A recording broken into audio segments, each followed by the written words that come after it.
going on, my PT peeps and my Walking Dead family? One Eyebrow back from the PT channel to talk about The Walking Dead Season 8, Episode 13. Some spoilers, potential spoilers about the episode. These are likely to occur, but not 100%. As you know, things can change, but highly likely to occur either way. Spoiler warning.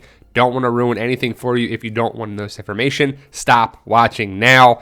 But for those who want to know and discuss it and know some spoilers, potentially, here we go, guys. But first, I want to give a shout out to the Spoiling Dead fans and Jacob Rhino and the rest of my Walking Dead family. Thank you guys for everything that you do. Become a member of our family by subscribing to the channel. Season 8, Episode 13, titled Do Not Send Us Astray, with the synopsis, trouble arises when unexpected visitors arrive at the hilltop and the community is thrust into action. Heartbreaking discoveries are made. And from what I gather, this episode looks awesome from the sneak peeks, the promos, the teasers, the trailers, all that stuff. The bulk, if not all of it, is going to be at the hilltop. The big battle between Simon, the Saviors, the hilltop, the Kingdom, the Survivors. Should be pretty awesome. I'm excited for it. How about you? But the opening minutes start with Morgan seeing a dead Gavin. So Morgan is being haunted by Gavin. Gavin is saying, it was you. It was supposed to be you. So Morgan still feels the burden of Gavin, Henry. Morgan still feels that he's supposed to kill all the Saviors. So hopefully we'll see that in this episode, him taking out more and more Saviors because there's so many Saviors and they need to go, right? Morgan swings his stick in the air thinking he's going to take out Gavin, but Gavin's not there, obviously. But Morgan is messed up. We'll see why he leaves at the end of the season, but I would think it has to deal with the Saviors, Henry, Rick. Maybe Henry dies. Maybe Morgan can't handle all the killing that's around and the war, and maybe losing more people, like Henry or something could die, and that drives him over the edge. He's like, I have to get away from all this. I can't be here anymore. And Morgan beeps his horn from another beep, so there's a line of trucks and cars and vehicles, and Daryl's on a motorcycle in sequence to beep and to let the next person know that the Saviors are on their way. Morgan beeps to the next person, who is Birdie. Birdie beeps her SUV or truck horn to the next person, which is Scott. Scott goes to the next person, which is Daryl, and then Daryl's the last person before the hilltop. Daryl has his bike, and I saw in a clip online that Daryl's on his motorcycle, comes out shooting, and takes out a bunch of Saviors, and then rolls back into the hilltop. They close the door. Pretty awesome stuff. And we see Cal, Jerry, and Tobin, and Jerry's like, it's on.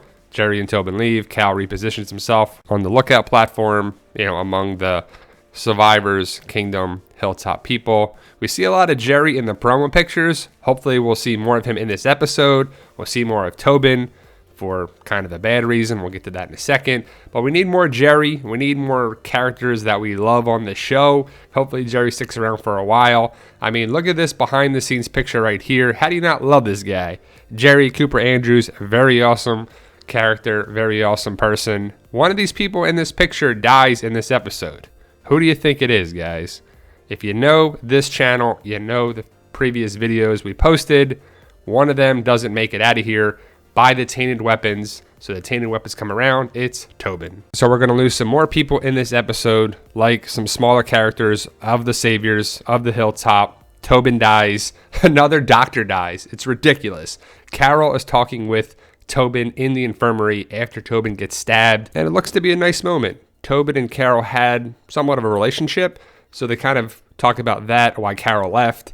Tobin's like, are you going to stay after it's all done? She's like, I don't know, because remember, back in season 6, they had a relationship. Carol just left out of the blue, and Tobin was like, all right, I guess she's gone. But Carol still has the mindset that even after the war is over and the Saviors are gone or defeated, there will always be fighting and it'll never stop. Defeating the Saviors won't give them peace, it'll just give them another day, so it just buys them more time before the next problem comes around. This is The Walking Dead, the world of The Walking Dead. There's always going to be a problem, so Carol was right, but it's still weighing on her that they can't ever find peace, which has got to be frustrating for all the characters to be like, we do so much in this world, and we can't ever get ahead. There's always another problem. And we continue to lose another doctor. Sadiq lives, but the Kingdom doctor right here is killed by a reanimated Tobin, is what the word is.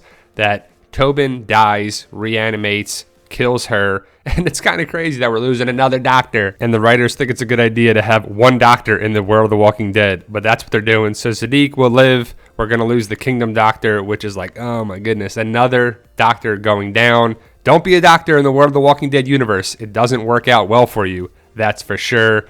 But we'll see how it goes down in the episode. Henry is in the trailer and the promo pictures a lot. So we'll see what's in store for this character. Does he take out some saviors? Does he fight? Does he run away?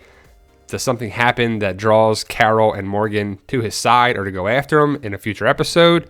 I don't know, but they're really highlighting a lot with this character, which is kind of crazy to think that he could be the new Carl. I don't like that idea, but I kind of do at the same time because we do need kids. We do need the future. We do need building blocks for the rest of the series. And Carl is gone.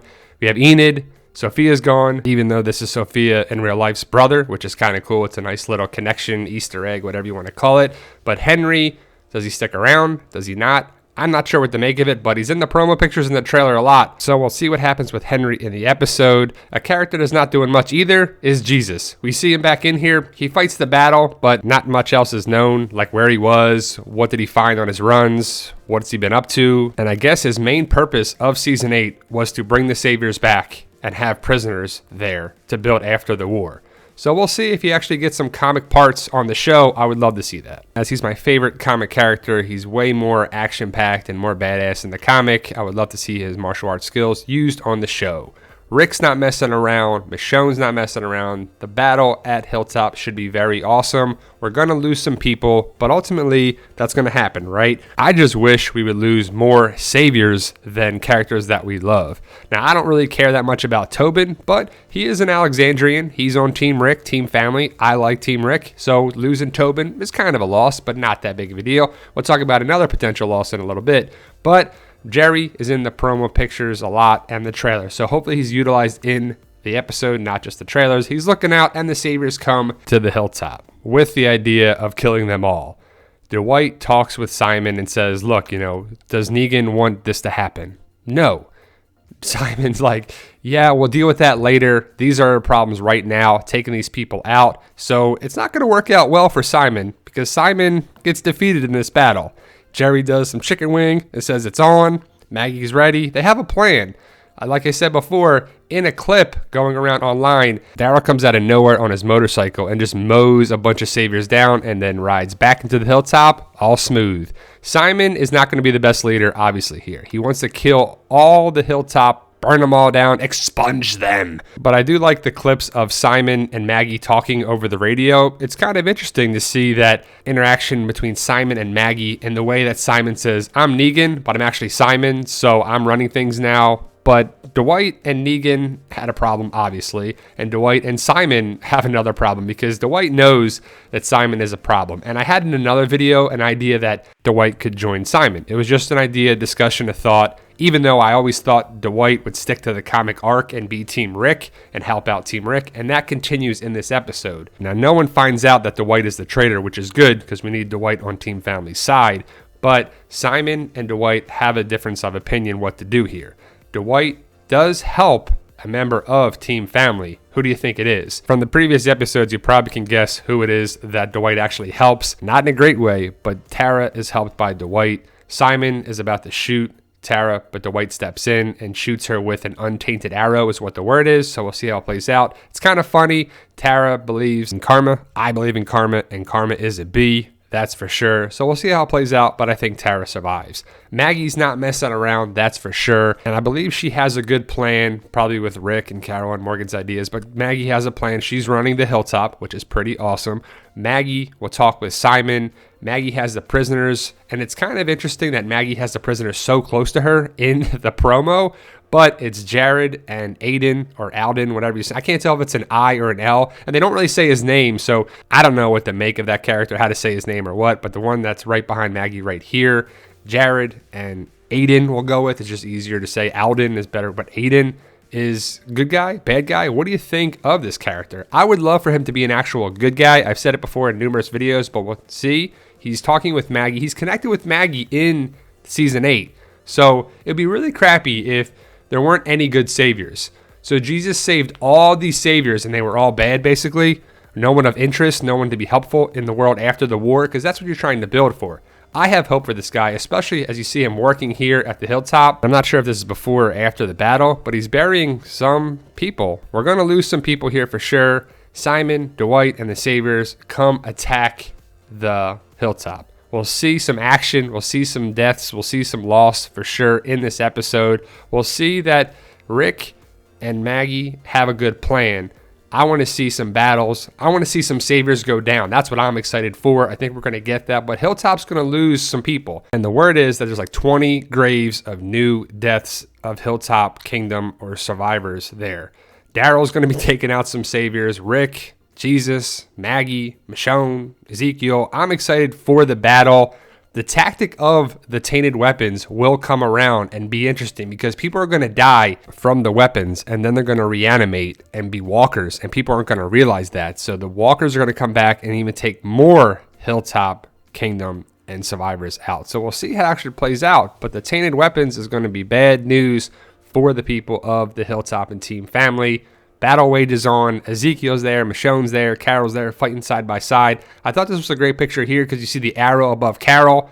Is that Dwight shooting above them, still being Team Rick? I think so. Ezekiel's finally there. What's going to happen with Ezekiel? Carol going forward. Ezekiel, does he get his comic storyline going forward? You know what I'm talking about, if it's good or bad. And the future of the show for the characters, the storyline, how many more seasons is still up in the air. We got season 9. Everybody except for Maggie is contracted for whoever's coming back, whoever survives season 8. But Lauren Cohan still has no contract for season 9, which is going to start shooting in about a month and a half. So we'll see what happens for Lauren Cohan and Maggie Rhee on it. I love this picture here because I see a little belly bump and people are so worried about Maggie's pregnancy. Like, how come she didn't have the baby yet? She's been pregnant for like 3 years. Remember, the timeline on the show and our timeline in life is not the same thing. She's only been pregnant for a trimester. There's 3 trimesters, so we'll see how her pregnancy goes during the season and the series. But Simon and Dwight are coming to attack the Hilltop. A battle ensues. It should be very awesome. I liked episode 12.